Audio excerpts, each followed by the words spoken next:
Hi everyone, welcome to the Impact Conversation powered by Socio Story. And today I have two very special guests with us, Srikala and Kumar, the founders of Farmitopia. And we are very happy to have you on here in the Impact Conversations. Thank you for accepting our invitation. Thank you for being here. Thank And you. without going further and taking more time, I would like to hear from the horse's mouth about what exactly is Farmitopia. How did you come up with this idea, and what is it all about? It's a wonderful initiatives. So, um, could you please take us with the journey, a little bit of your background, and how did you guys come up with the idea of Farmitopia, and what is the journey behind that? Right. So, welcome. Over to you. Sure. First of all, thank you, Nav, for allowing us to be part of this conversation. We're very excited about sharing with you our journey. And about myself, I'm Srikala and come from a hardcore engineering background. So the mechanical line of engineering. I did my BE from NIT Jamshedpur and then did my master's in NU University, all of it on technology, and also did an MBA on the way. Now the question is, where farming then? Jai Kumar and myself have been very passionate about farming, and then took a journey. Jai Kumar, you can share the journey of how from engineering we've moved on.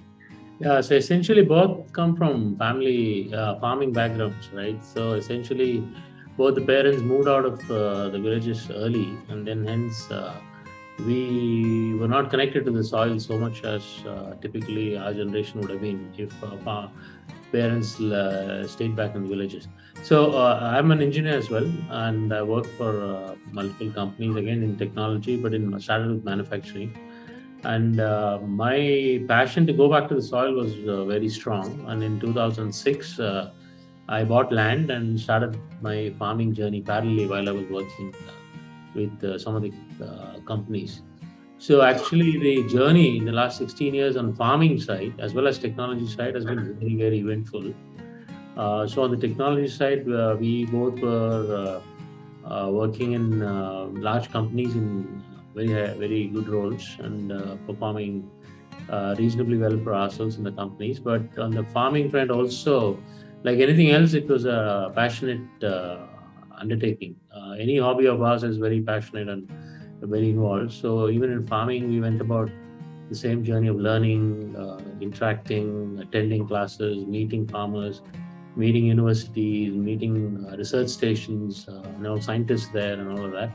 So the discovery taught us to kind of understand why farming is so complex, and also eventually why there's not much success in the crop production of crop as such as the others are realizing and experiencing. So that's what drove us to get into this full time. And in 2017, both of us quit our jobs, and then we said we'll have to set up a company to give back and also bring about our experiences and make it more accessible to the farming community. So that was the reason why we got into it.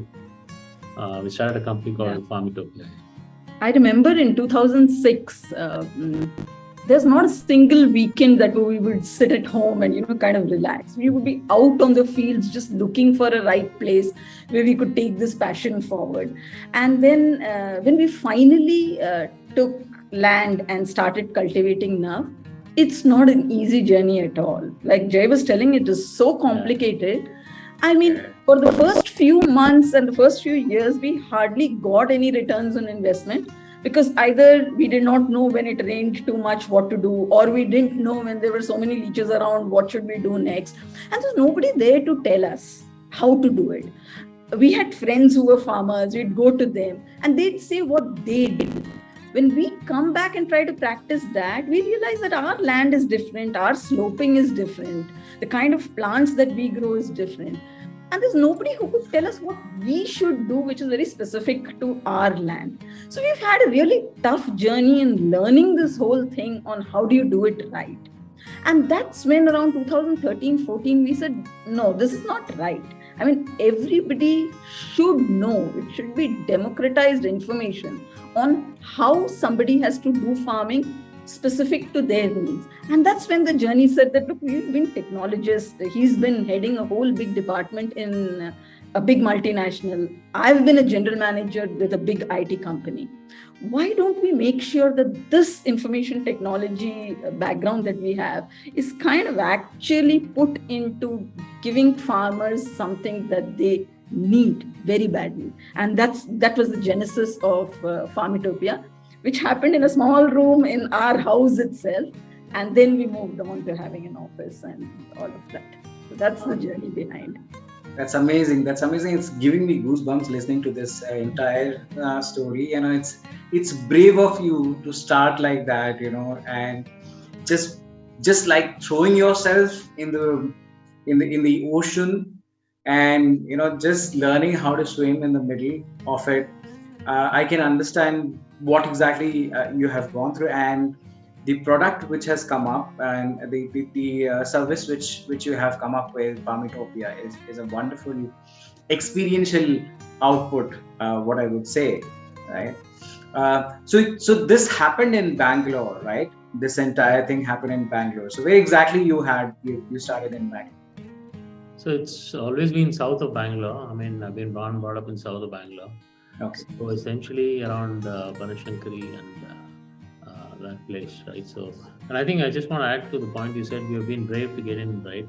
So part of the answer came from having sat and worked out our future in terms of financial health and other things. So multi-dimensional assessment we did, and we advise a lot of people should do it, because we didn't see the end to the rat race, right? Essentially, we are the generation, we've seen our parents work hard and earn a small packet, but live much more happier than us, and we were experiencing the big boom in IT and other things. So we said, let's. One of my friends who worked with me earlier helped us about a 6-month exercise where we got our net worth worked out, what our needs required, and all of that, and also some inspiring points made by some of the leading entrepreneurs in India, which said your obligation is to educate your children, and that's where it should stop, and not creating wealth for them. And that's how we started. So that helped us a lot. So that helped us take the brave decision to leave a very an eventful journey in our careers, and a lot of stuff to be achieved still. Then moved totally diagonally into something which is entrepreneurial, a startup, which is very new for us. But part of that decision, I just want to say, was the fact that we stopped on the tracks on a rat race, and then put in time to work out on what's ahead of us and why we could do something different and still be economically or financially quite adequately. So So that is, I think, some big learning for us. Sorry, Srikala, you were saying something. No, just to add on to, so it's really been interesting to understand that, a part of your life is about give back, and it is about giving back to society, the learning and whatever you've had, and that kind of inspired to move ahead. And about you asking about where exactly did we start, I clearly remember, so this is a 3-bedroom flat that we used to live in, and suddenly I was told that one room we have to empty. So why do you have to empty one room? No, we will have to work here. We cannot afford anything more than this. So we removed our beds, etc., from one room, and we got the architect also to come and stay with us. So one room was architect, one room was me and my husband, and one room was the office. So we went and bought cubicles, which would, partition, and 4 people could sit. Out of the 4, 2 would be the engineers who would do the IT, and 2 of them would be very young and fresh-minded agriculturalists who understood agriculture well. So this was a house that suddenly got converted, and suddenly when you're cooking for 2 people, we started cooking for 3 with the architect coming in, and we started cooking for 5 people together because it was like a family wanting to create something, and that was the beginning. And then slowly from there we moved on to a small office, and now to kind of a permanent office that we are in. So that was our journey in terms of where we started. It's wonderful. It's wonderful, and it's very. Again, I would term that it's very brave because you guys were having a dream life. Any individual you ask, any youngster you ask, even today, Bangalore, coming to Bangalore, working in the IT and being at the top, and drawing a wonderful the CTC, per se, is so attractive, right? It can be a big packet can be very blinding also. Yeah. I know. So when I came to Bangalore when I came to Bangalore in 2005, and I was really mesmerized with the life which Bangalore offers. I was coming from Delhi. I studied in Delhi, and then I came here and I shifted, and it's a dream come true for a lot of youngsters. And the lifestyle which it offers, because I remember I was in Indranagar and Kormangla, and it's like heart of the city, and you have that life of clubbing, pubbing, so, but you need guts to leave all that and start what you have done and what you are doing right now. Absolutely. And a lot of focus and purpose.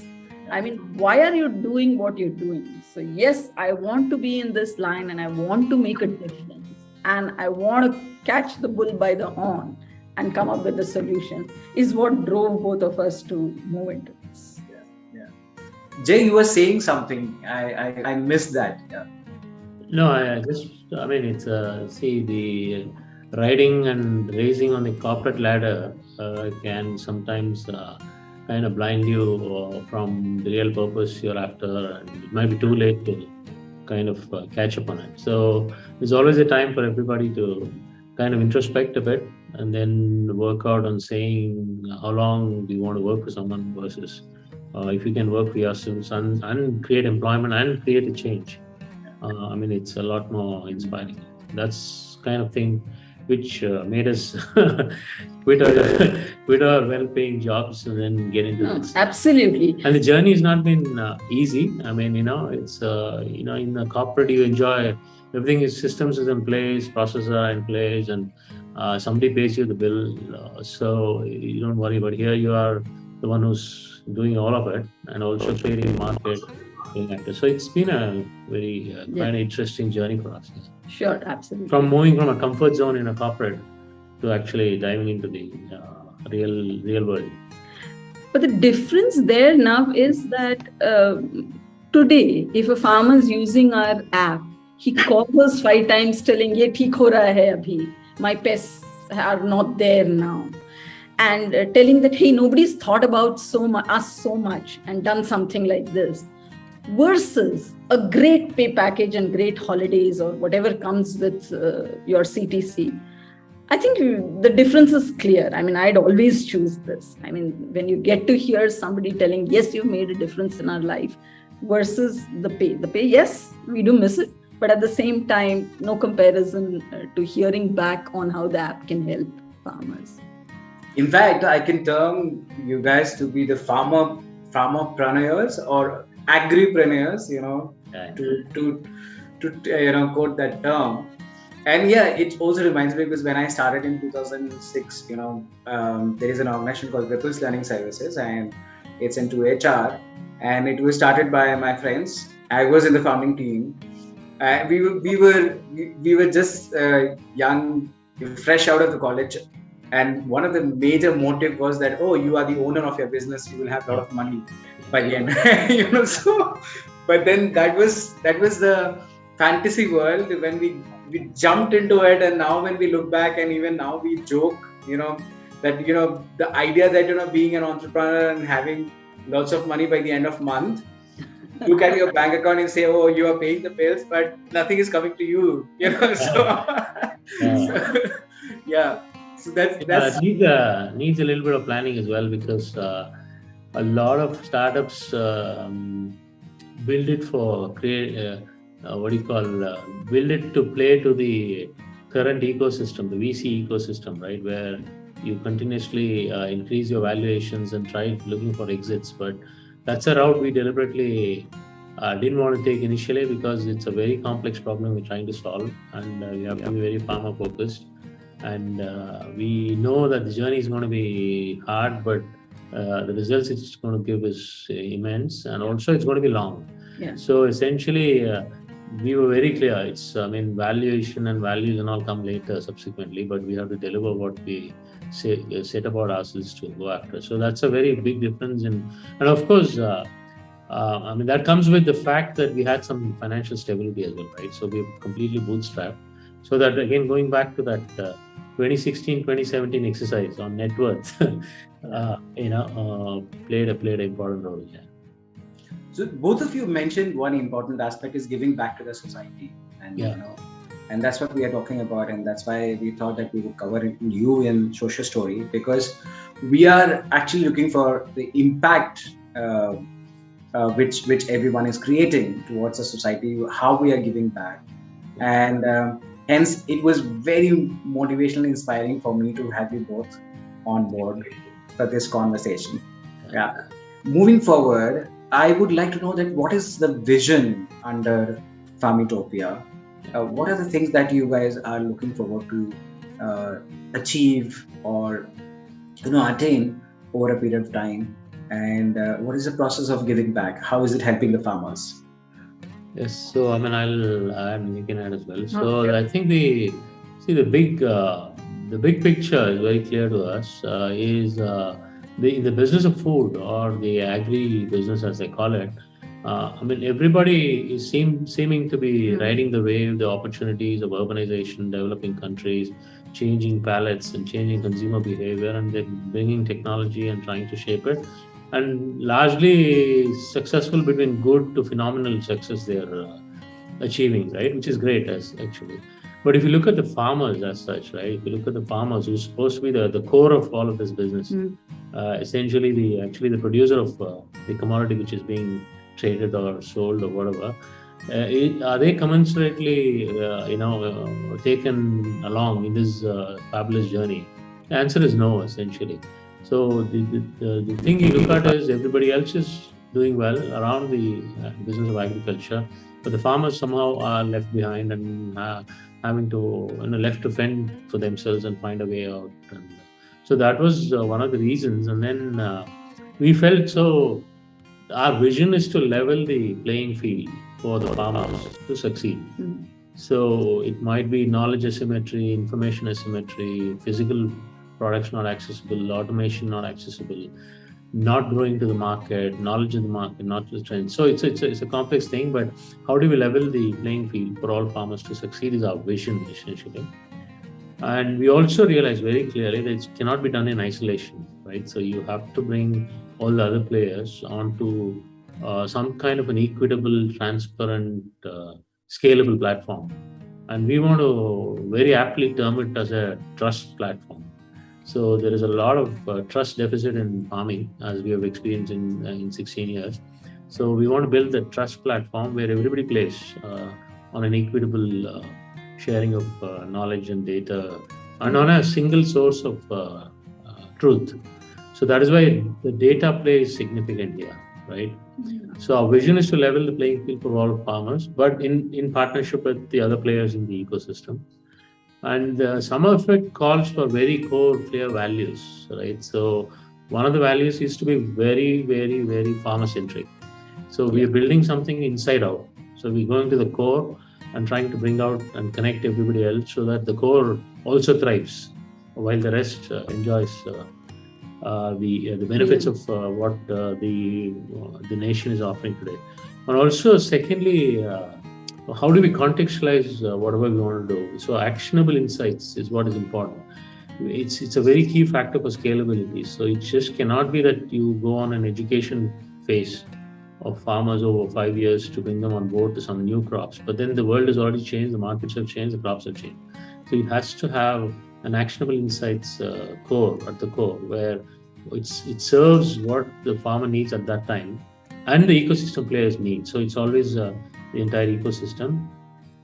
And most importantly, the last one is whoever is providing the data, there has to be a benefit for them, right? So the data has to count for the provider of the data. So which is also a key to efficiency in the ecosystem and scale and all of that.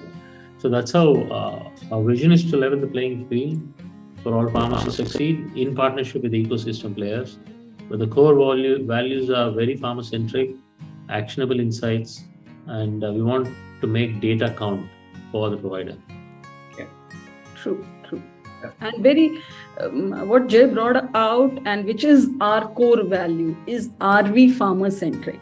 Well, everybody in the ecosystem seems to be doing well. The input providers make their margins, the aggregators make their margins while they're selling. But for this farmer centric, very easy for us to build an app coming from an IT background to say we'll connect the farmers to the end market or the traders. We will link them to the market, or we'll build an app where they're able to see what inputs they can get.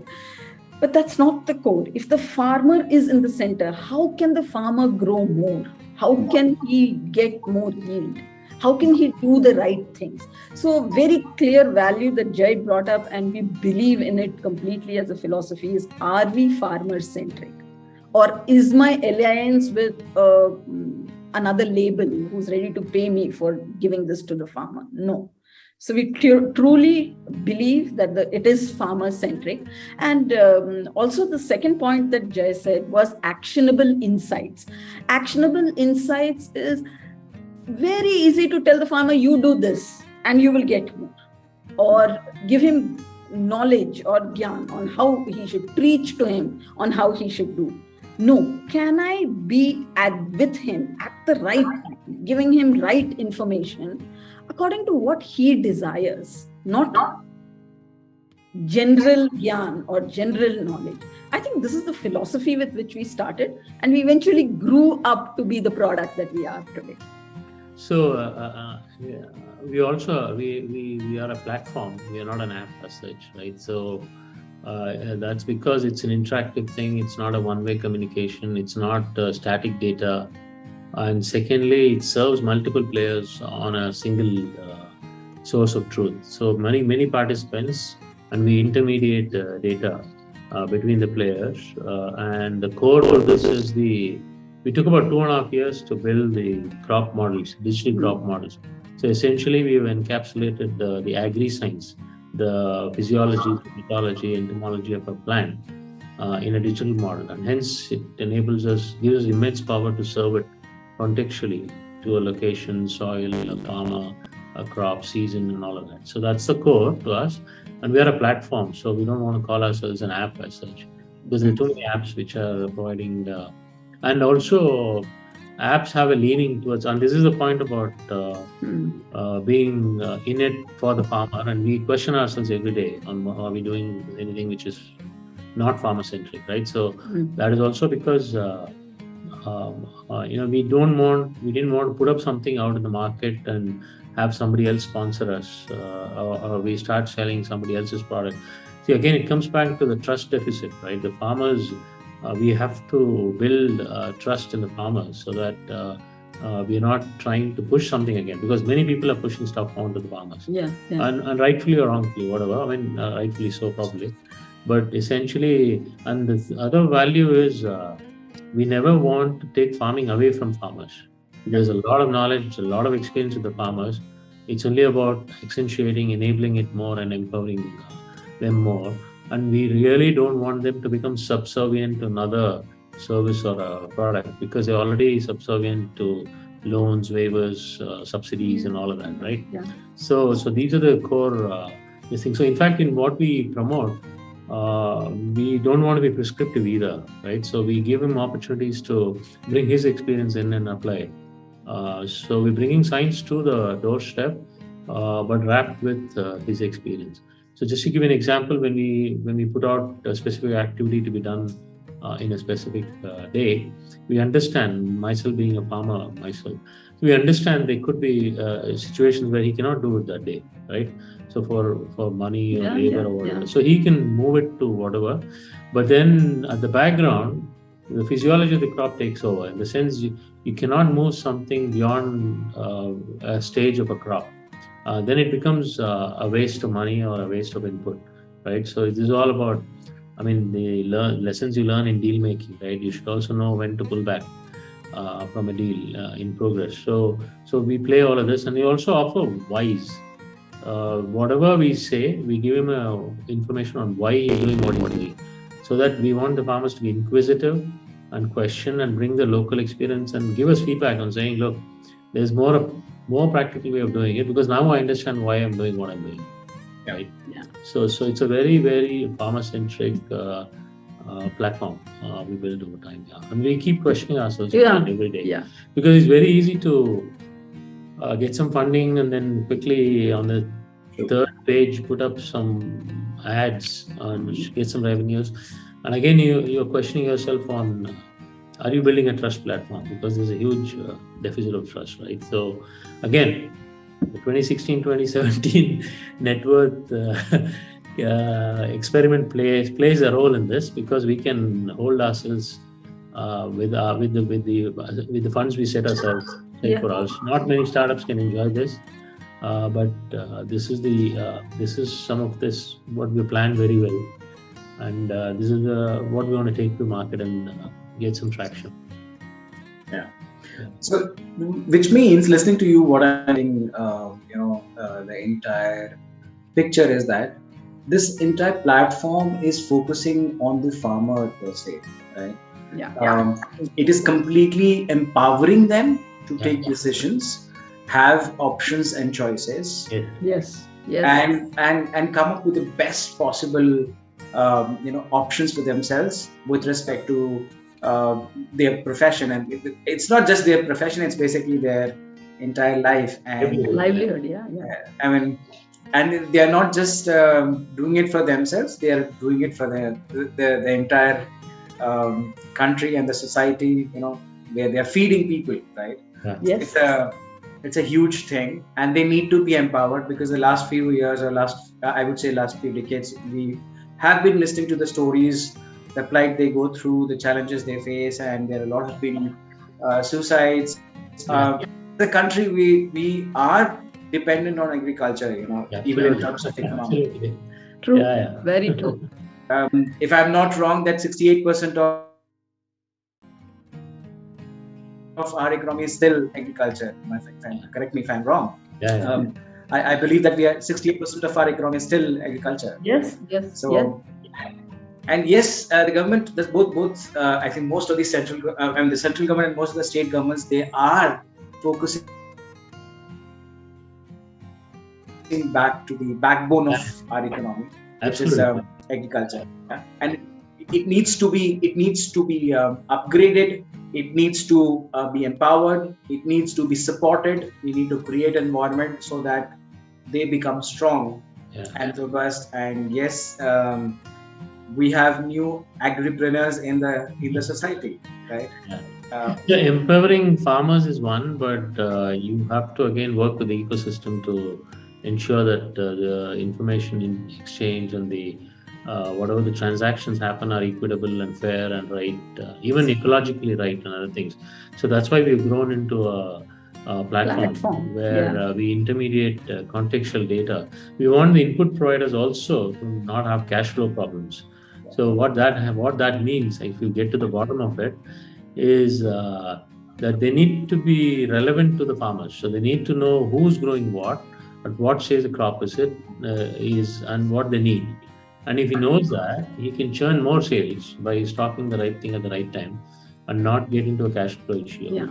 And at the same time, the farmers would want to order something from the farm gate, and he should know what to order. So all of that is solved in one inter-exchange in the ecosystem. The other similar exchanges with the aggregators, the processors, and the institutions and foundations, where they get to see who's growing what and when they'll get the produce and what are the challenges they're having. And if somebody wants to get into the actual process of production, they can also get insights on if the farmer is doing the right practices. and somebody wants to fund it as well, so they get access to the budgets and economies of unit economics and all of that. So essentially, we want to empower the farmer, but also ensure that the ecosystem works seamlessly with a common vision of getting equitable success in the business of food, right? As you rightly said, it's very essential, crop production and food, and we are not seeing a farmer-centric inside-out focus, while the supply chains and all of being more efficient, the logistics is getting efficient, the consumer side on the production, understanding the markets are getting efficient. But some of us have to focus on crop production. Yeah. Even however tough it is, the agri-science and getting the agri-science to the farmer and the farm gate is absolutely important. And in this industry, what I'm seeing, if you may call this an industry, it's kind of not, but there are a lot of point solutions that are available. Okay, somebody is making drones, they're selling drones, renting drones, and that gets done. Or somebody is telling, hey, I've set up a marketplace. Is that taking care? Okay, somebody says, I'm giving you weather. I will be able to give you accurate weather. Or that's not what the farmer needs, because he needs to draw an insight out of it and make it actionable. The point solutions are not going to help unless we have a platform that end to end looks at what inputs does the farmer need. Can I give it to him at the farm gate? What learning and agri-science he needs for his farm, am I able to give it to him? What and where does he want to sell, and am I able to give it to him? That's what we mean by being farmer-centric. And that's why we say our app is a platform and it's not an app, which helps him through the whole journey, rather than giving him point solutions for which he pays, but doesn't quite know how he can effectively use it in his journey of farming. Yeah, but at the same time, I think we need to point out that point solutions also have a place in the entire ecosystem. And we have to be humble here to say that the opportunity is so enormous that many players have a role to play. So our platform can work for the point solutions also. So we want to actually onboard and work with other startups to bring on the point solutions, so that we can contextualize what we have on the platform and then give access to more farmers. So simplistically put, there's a lot of money spent on custom hire services, right? Government subsidizes purchases of tractors and tillers and all of that. But if you sit there and observe, what happens is the farmer has to ride 15 to 20 kilometers and raise a physical intent, right, on a register saying on the 15th of morning, I want the tractor at 10 a.m. or whatever. But then the tractor most often probably doesn't turn up, or it turns up early because he was around that place and he wants to finish off early or later. And the timing is everything in agriculture. So why can't we contextualize the data and provide to a service provider like custom hire or a drone supplier, who all want the services at what time? Because we understand the crop stages, so that we can work a logistics map where he can offer more competitive services and also be on time to every player in the market. Like I grow paddy as well, and I know when I'm looking for a harvester, I don't get it on time. So what happens is you lose a lot of crop because it falls and you lose a lot of grains. So virtually you're dependent on someone else whose business is about making more on wherever he is. So if he's not in my village, unfortunately, even though I booked him a month ago, you won't get him for 3-4 days, and that's a loss. So contextualizing data for point players is also very key important play. And we're very open to partnerships with point players also. And in fact, we are working on a weather station, making an affordable weather station possible, where we built a pest and disease prediction model. So essentially work with point players, because we can't do everything ourselves, right? They have the expertise in their own areas, right? So so the platform provides that access to connect, interplay with the point solution players to make it more rich. So precisely, it would definitely come up as an aggregator for various players in the ecosystem, and they will come through this platform. They will be able to reach out to the farmers, and the farmers in turn would be able to reach out to them, right? A wonderful aggregator. And the other thing what I've been able to understand listening to you guys is that it's not just about collecting data, it is also about analyzing the data and how exactly to make the use of that particular data for your for the production, right? And for farming itself, right? Also, another point which has come up, while I was listening to you, that you have also been, this entire platform has also been able to bridge the gap between the farmers, the government, and the corporate or other players, for that matter, and bringing them together, all the stakeholders who can actually contribute towards the idea of farming and agriculture, and they come together and they work together. Yeah. Rather than working in silos, so that's so instead of working in silos, they that's what they are doing. They're coming together and they're kind of complementing each other, through this platform. I also remember that once, when we were having a discussion over the phone and I met you for the first time, so Srikala mentioned that you also collaborated with some agriculture universities and colleges. I would like to know a little bit more about you, if you can just share something about that. How did it help to come up with the product? So, below the vision, one of the things is to make farming scientific, economical, and meaningful, right? For everybody, of course, the farmer. So it's got to be scientific, economical, and meaningful. So if you look at it, there are multiple players, as you rightly put, who are custodians of many pieces to this puzzle, right? So you look at academia, they are custodians of knowledge, research, and technologies, and there's immense work being done on that. And I think what is required now is quick dissemination of knowledge and faster dissemination of knowledge as actionable insights again, and also contextual insights. So if it's been done, research has been done on a specific crop or a specific molecule or a specific technology, how do we bring it to other place, complementary place and other things? So that's what I think we can help in the academia, like universities, and we have now signed a few MOUs with two of the universities, leading universities, where we will be facilitating dissemination of this knowledge more faster and with much broader reach. And in return, universities can get data on how the efficacy of as virtually you can virtually think of it as an extended research plot. Right. So today, most of the universities have very captive land, hundreds of acres, 200s of acres.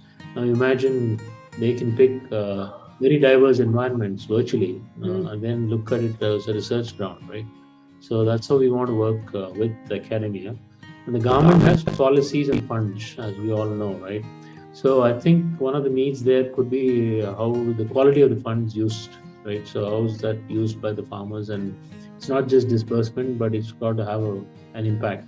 So we can measure that and in fact incentivize farmers with more access of these policies and funds based on how they use the funds as well. And then eventually I think some of the reduction in subsidies and redirection of these funds to future-proofing agriculture can also be enabled because once the farmer's dependency is becoming more and more independent and making the right choices, and we enable that, his reliance on subsidies will have to come down eventually. And subsidies have to be removed. I mean, you can't run a country on such a heavy subsidized food production. So I think we can enable that so that some funds can be redirected to future-proofing agriculture in India. And also, if we start growing to the market in India, which also already was a huge opportunity, but there's an international market to go after as well. So we are less competitive in some of the commodities. It's much cheaper to import sugar than exporting, and that's what we've heard. So we can enable some of those transitions to become a food hub of the world, right? And that's one of the visions I think the country is going after. So we can help that where a farmer becomes a stakeholder into the purpose, and his dependence and interdependence. Independence translates to more interdependence and more independence rather than being only a recipient. Rather than he can be a contributor. Similarly, corporates, they run businesses and they have deep understanding of trends in the market because they're more facing the market. And we can enable farmers become a stakeholder in that, in the success of the corporates as well, right? And by either producing the right quality produce, staggering the production to align to the requirements of the corporates, both on inputs and outputs, right? And essentially, there is a spirit of competitiveness in a corporate, and that can also kind of spill over onto the farming, so that everybody becomes a small entrepreneur. So overall, what we see is there is the gaps we can fill between farmers, academia, government, and corporates is to bring more relevance in the play. So that each one is, as you rightly said, might be having independent goals and working in silos, but we can have a collective participation and clear synergies. Through again, back to calling it a trust platform, right? So that's what we My take on it is also, academia has a lot of knowledge, uncomparable, and they know they've invested so much on research, etc. So the thing is, the word he used is dissemination of all of this. Now we see dissemination is largely physical. So there are extensions in universities which take it forward. Now they need to be aided by technology, which can digitize all of this to be able to take it to the farmer faster and in more numbers. There's some farmers who seek information. They reach out to the universities. They reach out to the KVKs for knowledge. There's some who don't even know. They don't go there at all. So how can you make sure, and this is going back to the vision of leveling the playing field, how can we do that so that academia and what academia has, knowledge on agri-science, is taken to every farmer at the farm gate, made easy in his language, customized to him. So that's how academia can reach out. It's not that, obviously, you can't expect farmers to come to college and university and learn and go and practice back. But platforms like this can help take that to the farmer. And that's the intention. That's the common goal. That's what the farmer wants. That's what the universities want. And that's what we want as well. So I think there's a big synergy that can be created over here.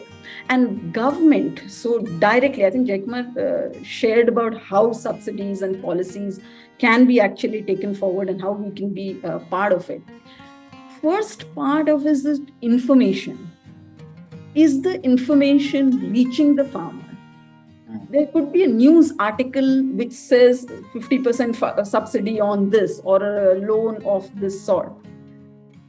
The platform can help us reach that information to the farmer at an information level to first start with, and then move on to what he wants to do with it and how he can go ahead. And with corporates as well, there are some corporates which are related to agriculture and allied fields. So they are either aggregators or they are people who process food. They are the people with money and they can actually help.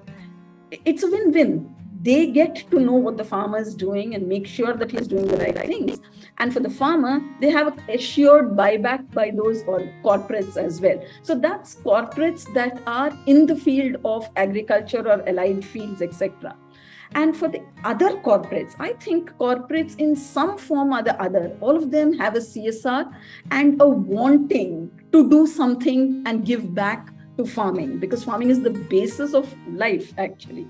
So there are a lot of them, either because they're rural and they're looking at rural upliftment, or CSRs based on sustainability. Now, all of this is taken care of by the platform. It's the vision and the aim kind of come to the same platform or have the same philosophy. So I see that corporates of any kind can be involved in farming, and our intent is to leverage all of that to be able to reach out to the farmer, especially because if you're really looking at a farmer, he has so many things to pay for: his seeds, his fertilizer, his pesticide. Now to add on one and telling, hey, this is a platform and you have to pay for this as well. Instead of that, he gets the value of what he can draw from this, from say the help of a corporate or something, could be also a great way of looking at the whole ecosystem coming together to make this happen. Wonderful. As part of that, just one point is she spoke about sustainability. So that's been at the core of our thinking as well, because see, the Green Revolution brought about an improvement in productivity, and then with productivity they got profitability, but then they forgot about sustainability as such. I mean, it's a back burner today, but now it's got to come back in the fore again, because you're coming the full cycle where land has gone bad and profitability is in question because cost of production is escalating, not in tune with the prices of the produce, right? So now, can we go to the farmers and say, look, move into a sustainable model, and then we'll take you from there? He's not going to buy it. Yeah. See, he's living on a short-term goal, right? And we have to. So we build sustainability practices in progressively into the integrated, package of practices. So we make bioformulations available at the doorstep so that fertility improves and others improve, right? So sustainability will improve subtly, and there is carbon credits to be leveraged on and other things, right? So this is one of the very subtle play we've been doing. So that makes me understand that sustainability, yes, it will definitely lead to scalability also. Over a period of time, it will definitely become scalable. And rightly said, both of you have mentioned one important aspect, that all the stakeholders, whether it is government, whether it is academia, whether it is corporate and the farmers, if they come together, there are a lot of things which can be done. And especially if I have to point out, specifically from the government's point of view, they can come up with policies which are very open and friendly for the farmers, and towards this entire ecosystem, which allows these collaborations to happen, which allows them to come together and work together towards a common goal and common vision. That's something which is very, very important. In fact, while you were mentioning it about the academia, I was thinking that will it be very, very fruitful if organizations and institutions like IIT and NIT and ISC, if they come up with something in relation to agriculture, maybe a course, maybe which will kind of also motivate and inspire the upcoming generation to look into agriculture as one of the options of profession. Right now, mostly, I mean, I remember in the 90s we wanted to become engineers and doctors, and then you had an option of becoming a bank PO or an IS officer. These are some opportunities, right? But can we look forward to those days when somebody comes up and says that I want to be an agriculturist, agripreneur, right? Absolutely. And a farmer, because that's something which is required in our society. It's missing as of now. Absolutely. No, you just said what's in my mind, telling yes, that's a goal. I mean, if we can have a lot of people have done this now. During COVID, I've seen a lot of people go back to their villages, mainly because work from home is allowed, and coming back telling, hey, I see a business proposition here. In fact, one of our very first customers was somebody who was from the IT field, who understood technology but didn't know how to do farming and wanted to do that. And this was in some remote village in Maharashtra. And we were able to help him move from what should he grow in which patch to becoming profitable and selling his first harvest. And this is a clear case of a reverse migration where people are telling, no, I want to go back to the soil and look at farming as entrepreneurship and not as something that I'm not sure whether I'll be able to sustain or not.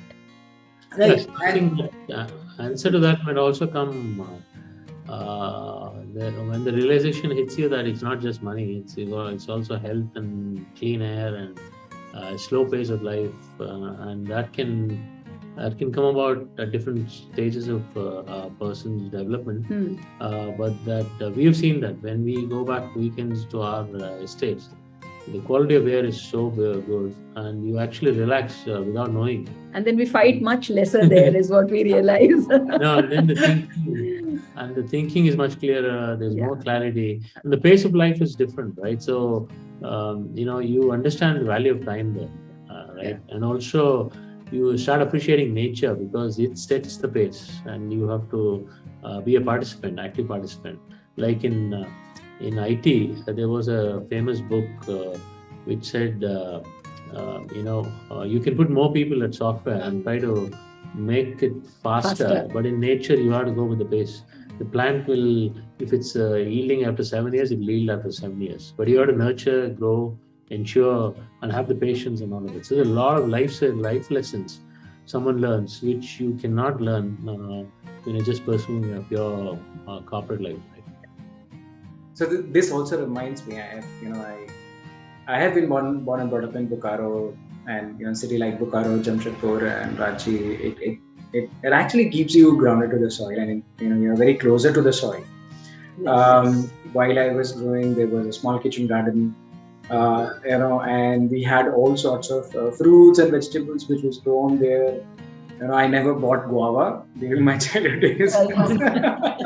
Yeah. And now when I'm staying in Bangalore, I stay in a place where I have the liberty to have a small kitchen garden. Yeah. Okay. Me and my mom, we become so excited when we see a bitter gourd being grown. When it comes out, or if there is a tomato and there's a green chili, and I'm like, wow.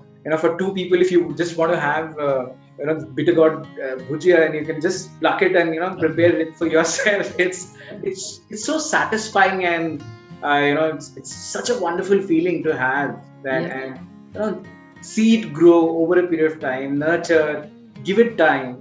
It's very, very important, and then rightly said that it teaches a lot about life. Yes. It makes us. I think we all would agree to this, that somewhere pandemic has also made us realize that why are we running? Yeah. So totally. What is the point? Where exactly are we going? We are running towards our death, or was it totally? Yeah. What exactly are we doing? That's very important. It's important to just calm down, relax, sit, enjoy what it is there, and look into the nature and learn from it. Just see the beauty of it. See the beauty of it. Observe. Cannot agree more. Absolutely. Yeah. Let it assimilate within ourselves. It's very important. Yeah. There's also a couplet which is being said by Kabir, Sant Kabir, and then it actually flashed in my mind when you were talking about it. It says, "Dheere dheere re mana, dheere dheere sab hoye, mali siiche 100 ghada, ritu aaye phal hoye." Right. So everything is so slow, and the nature is slow, so you cannot. And in the story of the bamboo shoot, the Chinese bamboo shoot, the first 5 years you don't see anything, but you just need to go and do your work, and suddenly it comes after 5 years and it grows, right? But you need to have a lot of patience for that. And also the other learning is everything in nature is a resource, right? So. And you can't claim ownership to it like you would get a title in a urban city or whatever, right? So I'll give an example, like there were wild mangoes and they fall from the tree. That's when you pick it up. You don't pluck it because that's when it's most ripe. Nature sets it to fall at the right time. So if you're not in the estate, somebody else is going to use it. Somebody's going to jump the fence and take it. You should be comfortable with it, because at the end of the day, it's a resource for someone, right? It's got to be used at the right time. It's fallen on the ground at the right time, and somebody should enjoy it. So whereas in an urban environment, we would want to probably put a security guard and have it removed. Probably never gets to you as well. You don't get to use it. Nobody else gets to use it, and that's a fair game here. There, it resets everything. In farming, it resets all of it. You have to work with nature, work with people, work with the plant. Plant is also a living being. Right? So it's an immense journey for us, and we are able to kind of correlate corporate life and strike a balance with both of it. And in fact, what we learned there, we bring it to the farming, and what we learn in farming, we try to give it back to some of the youngsters who are getting into a new career. Right? So so it's been quite a journey. It's a literally, it's actually applying what we learn. The field, right? It's basically what we have. That's how the field work name came up as well for everything. And what Jai Kumar shared about plants, and plants being living things, and they have their own way of growing. It is very difficult to be prescriptive that 15 days ho gaya, no one flower has to come out. It can't happen. And that's where our platform helps to understand that, okay, it hasn't happened on 15. observe and see if it's coming on 16th or 17th, and change the rest of the things you're doing accordingly. And that's the USP that we bring to this whole platform, which is not prescriptive in nature.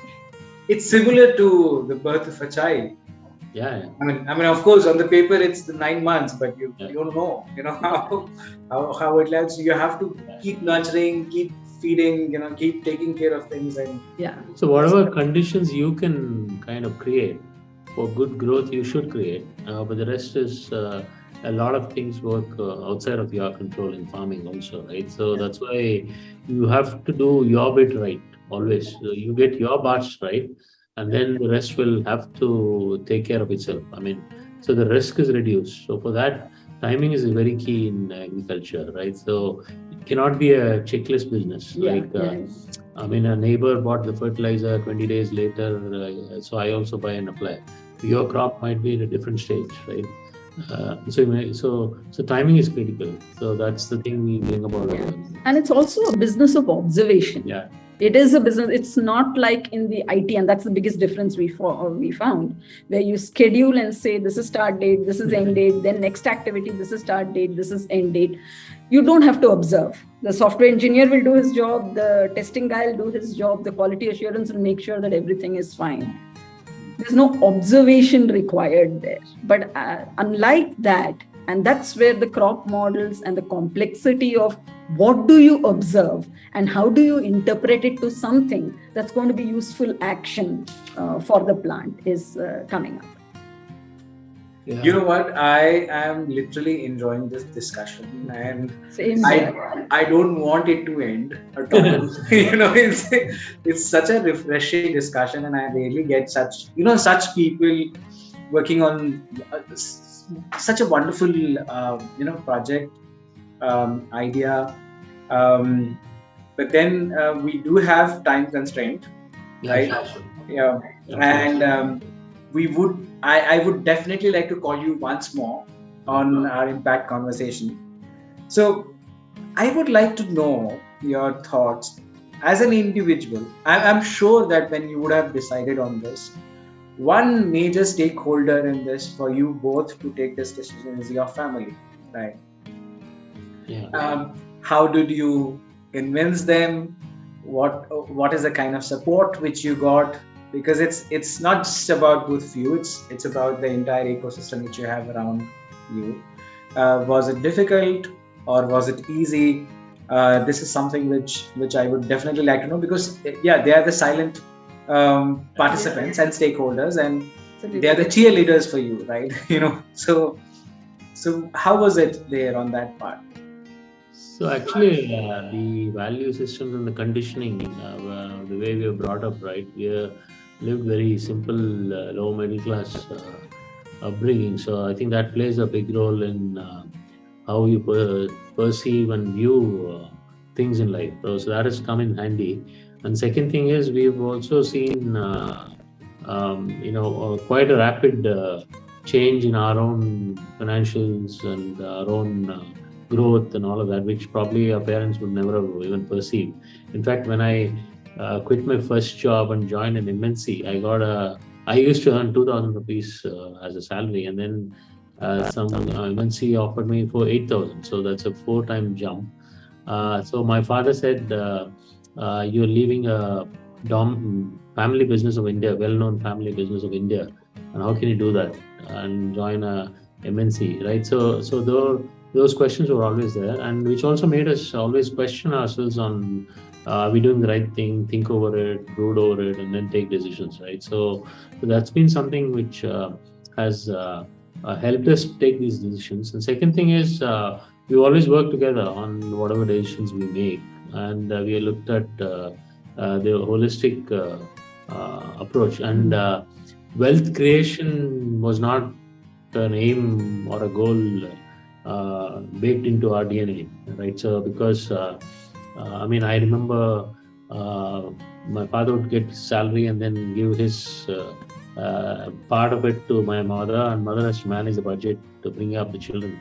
And the mother used to work with other family friends and then go take a rig to the market, city market actually, and then buy stuff and bring it back. And do that. So all of that, and we've also, struggled with drinking water and then lifted water and brought. So we understand the value of all of that, and hence it's easier for us to tackle with this kind of big change in life, right? So, I mean, you're actually breaking the norm. I mean, if somebody has set that norm that you have to work till 58, keep moving up the ladder, take the next promotion, then get a label and build the social circles around you where you're known for something and other things. So, I mean, that never actually, I think, crossed our minds as such because of the very basic bringing we all both come from. I mean, and I think that also actually is an advantage in the sense, if we reach a problem or hit a roadblock or there is a huge challenge, we can downsize ourselves, simplify life a lot better than the next generation, right? So because they've not seen both sides of the coin. Absolutely. So I think that's been the basis on which we could make these decisions.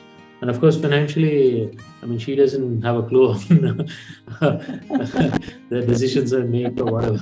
So essentially, on the financial planning side, a lot of friends have helped me on doing the startup and how do we. A lot of people have actually, my classmates have come in who've done investments and who've been in the marketplace, sales, and all of that, and come in handy just to give a helping hand in shaping all of this. Right? Yeah. So, and her strength is in management, HR, and other aspects. So she works. So far it's been working well, but of course we have to build the second line and move forward. But I think coming back to it, it's just a very simple, humble beginnings, which has kind of shaped us to work our plan at the right pace, with the right goals, without wavering to the many distractions the society offers today, right? Absolutely. I totally agree with Jai Kumar on that. And also, now what made a lot of difference and what made things easier for us, that both of us come from a farming background. And, parents understand the importance and the relevance of giving back to this community, though they had to move to cities to work, etc. They feel, so the first thing is when I told my father that, look, I'm leaving this job and I'm planning to do this, he says, if you're doing good for the farmers, good will happen to you. So you don't worry, you just go ahead. Of course, there was this background of there is a paycheck that's going to come every month, that's going to stop this month onwards. But that kind of was their support because, you know what they go through. And when I told my father, he said, oh, they will know what is the right thing to do then. And then he had his stories to tell on how they lost a lot of paddy because somebody had not opened a bund and allowed the water to go out and all of that. So that support was always there from the farmers. And about the next generation as well. So yes, once we thought this, the options were that, yes, you could continue being a consultant and working in the way you were working and still earn and do this. And we said, no, if we're doing this full time. And when the family saw the passion behind it, they said, go for it. We'll support you. And that's how the decision, we never looked back. And we have the confidence, and any time that we have to move down to a more simplistic living, just because the lofty plan of Farmitopia is to go ahead, there'll be no second thoughts either from both of us or the family. Telling this, yes, we'll take a hit here, but let's do this because this is important for us. Yeah. Nice. So, wonderful. That's a beautiful thing which you shared, and it's important that the previous generation and the next generation has they are in line and they are supporting the vision. Yeah. And I want to just share one small point here, and that is with the team that we have as well. We've consciously chosen a team that has come from farming backgrounds, maybe marginalized in most cases. And beyond working and earning, there is a stake in the game that, yes, I'm doing something that's going to help my father, that's going to help my uncle. Yeah. And when they come in, I mean, that's the first time they're coming to the city to work, all of that happens. our family, which is including my mother, says, hey, I'll cook for them. So the first 5 days, they actually stay with us at our place. And, you take care of them and help them adjust and move. So that's the kind of stakes that the whole family has put into making Farmitopia successful. Awesome. That's amazing to listen to and beautiful, because it also gives us hope that things will change for better in the upcoming days. This is the kind of society we are looking forward to, and where, yes, because see, when we talk about CSR, sustainable development goals, and these are really important words and terminologies, but end of the day, the essence of it is that we need to understand that how much are we consuming, and are we moving, are we becoming a consumerist society, or are we just being very mindful about what we are consuming and how much are we consuming and what we are contributing back to the society. That's very important for us to understand, right? So the last question from my end is your thoughts. I have used this term again and again during this conversation also. Your thoughts on agripreneurs, and how do you see Farmitopia facilitating that? What is the role of Farmitopia in bringing up or building agripreneurs for our country and for the entire world? Yeah. So I think here's where I think I need to clarify that we never wanted to be a technology company as such, right? So we want to bring technology with the soul. It had to have a face. It's got to have people, and there's a physical side to the business. Is how we designed it from day one, specifically because it's dealing with farmers and people, right? So essentially, it's been part of the whole design. And we now are actually looking at agripreneurs in two dimensions, right? So one is the rural youth who have free time on their hands, right? We want to empower them to stay and make a living in the villages they live in by being a protocol pusher or a face to the platform, to the farmer. He may not be an agronomist, or he may not be having the knowledge to share, but he'll be the face to interact and use the platform to share the information on the platform. See, one of the things is core beliefs is agronomy along the way from the research stations and the academia and the universities. When it reaches the farmer, there's a lot of noise in the system and a lot of interpretation which happens, right? So which can lead to positive or negative results. So we want to eliminate this. We want to keep the agronomy central so that we can see what happens in Maharashtra. If one farmer is doing very well because of some reason, we can democratize that knowledge to someone with similar conditions, right? So this agripreneur, the rural youth we're looking at, is more of a face to the platform, and he can be also bringing and selling differentiated products, which is only on bioformulations essentially at this stage. Very conscious of ecology and sustainability. So he can be the one which distributes it to the farmers and makes it available at the farm gate. So making a little bit of the access to some of these differentiated inputs, which is not there today because they don't give good margins to dealers and all. On the other side, which is what we see and we want to really play a very more significant role, is on the students who are coming out of the universities. So they have a lot of knowledge, graduates and postgraduates. And what happens is most of them have this in their mind to join a bank or a public or the government service. Yeah. They see some kind of a comfort there, and there is a perception of that job. And a lot of people aspire for that, and many of them don't make it because the opportunities are less, but they're aspirational. So, but there are still some people who want to serve the farmers. What we've seen is in 2 to 3 years, they all lose that passion in them, because they all come back and say farmers are difficult to change and it's hard because it's hard work. So what we've netted out of it is that what they need is not only field work, they need a field work and a desk work. So that's what we want to offer for the young minds who are coming out of the colleges. They have a lot of knowledge. What do you call unadulterated knowledge, right? And if we can give an environment for a desk and a field job, they'll be more than happy to take it.